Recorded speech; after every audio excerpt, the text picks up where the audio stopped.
the core philosophy underlying my book, The Responsibility Ethic, is about focusing on what you can control and paying as little attention to the things you cannot control. So I think I can control my response, I can control my reactions, I can control my actions. So when I think of the things I can control within the face of the coronavirus pandemic, I can be calm.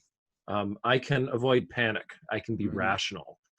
I do not need to go to the grocery store and buy 18 cases of toilet paper. I can wash my hands regularly, which is a good thing. When I meet people, I can fist bump and elbow bump and take those simple precautions. Right. I can avoid public places if it's recommended by the officials. Another thing I can do is to think about the worst case scenario and start walking through that in my head and realize that in worst case scenarios, I'm going to be okay. Even if people in my family die, even if people in my community die, even if everything gets shut down. Right now, you're dealing with this too. I know in your business and my business, a lot of my travel is shut down. So my revenues have zapped up. I've got no revenues coming in the next 2 months because all conferences are canceled. So there's a cash flow issue, and that's stressful. It's stressful to have no money coming in.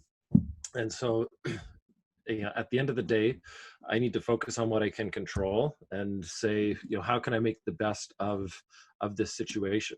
And I can do things like increase my marketing. I have a video series that that I just recorded, so I'm going to spend a lot of time editing that and putting it out there. I'll focus on my executive coaching clients and building that business, which is online, and focus on other pieces of my business that are more resilient. And again, when it comes down to the responsibility ethic, it's not about placing blame on other things. It's looking in the mirror. And I know you had to do this when you were training to be a bobsledder. I had to do this when I was training to be a rower, and saying like, it's up to me. It is up to me, and I'm the one who's going to make this happen.